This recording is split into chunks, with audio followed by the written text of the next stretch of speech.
Hello student, स्वागत है आपका आपके चैनल द फाइट एग्जाम में। कोई भी एग्जाम को फाइट करने के लिए हमारे चैनल को जरूर सब्सक्राइब कीजिए। लोग बायोलॉजी के प्रश्न जानने वाले हैं, तो चलिए वीडियो को शुरू करते हैं और आपको बताते हैं। सवाल है, जाइलम तथा फ्लोएम में पदार्थों के वहन में क्या अंतर है। यानी कि जाइलम और फ्लोएम में पदार्थों के वहन में क्या अंतर है।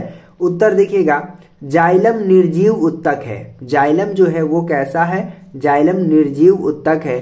यह जड़ों से जल और घुले हुए लवणों को पत्तियों तक पहुंचाता है। यानी कि क्या, समझिए बात को, जाइलम निर्जीव उत्तक है, ठीक है।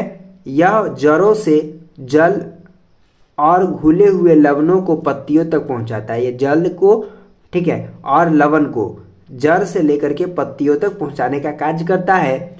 फ्लोएम सजीव उत्तक है, और फ्लोएम जो है वो सजीव है। यह पत्तियों में तैयार शर्करा को पौधे के सभी भागों तक पहुंचाता है। अब यहाँ पे पत्ता में जो शर्करा बनता है, ठीक है ना, उसको सभी भाग में पहुंचाने का कार्य करता है। जाइलम ऊपर की तरफ गति करने में सहायक है, और जाइलम जो है ऊपर की तरफ क्या करता है, गति करने में सहायक है। फ्लोएम नीचे की तरफ गति करती है, यानी कि नीचे की तरफ गति कराती है कौन, फ्लोएम, ठीक है, और ऊपर की तरफ कौन करती है, जाइलम, ठीक है। तो इस तरह से आप क्या कर सकते हैं, इसको याद कर सकते हैं। अगला प्रश्न है, दूसरा नंबर हमारा प्रश्न है, पौधे हरे क्यों होते हैं। यानी कि पौधा जो होता है वो हरा क्यों होता है, क्या कारण है कि पौधे हरे होते हैं।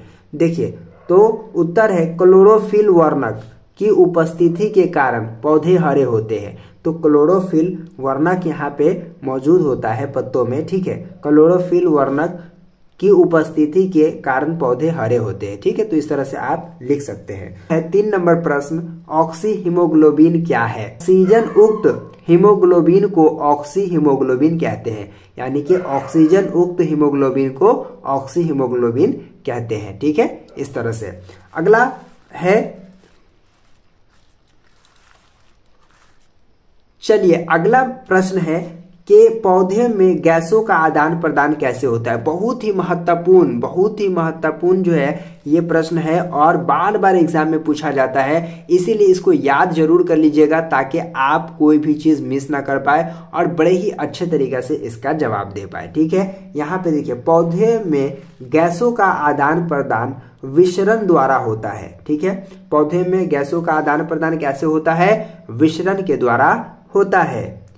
विसरण की दिशा पर्यावरणीय अवस्था एवं पौधे की आवश्यकता पर निर्भर करती है, और विसरण की दिशा पर्यावरणीय अवस्था एवं पौधे की आवश्यकता पर निर्भर करती है, ठीक है। तो इस तरह से इसको हम क्या करेंगे, याद करेंगे। तो इस तरह से आप बड़े ही अच्छे तरीके से याद कर लेंगे, ताकि आपको कोई भी दिक्कत ना हो, आप आसानी से इसे याद कर ले, पढ़ ले।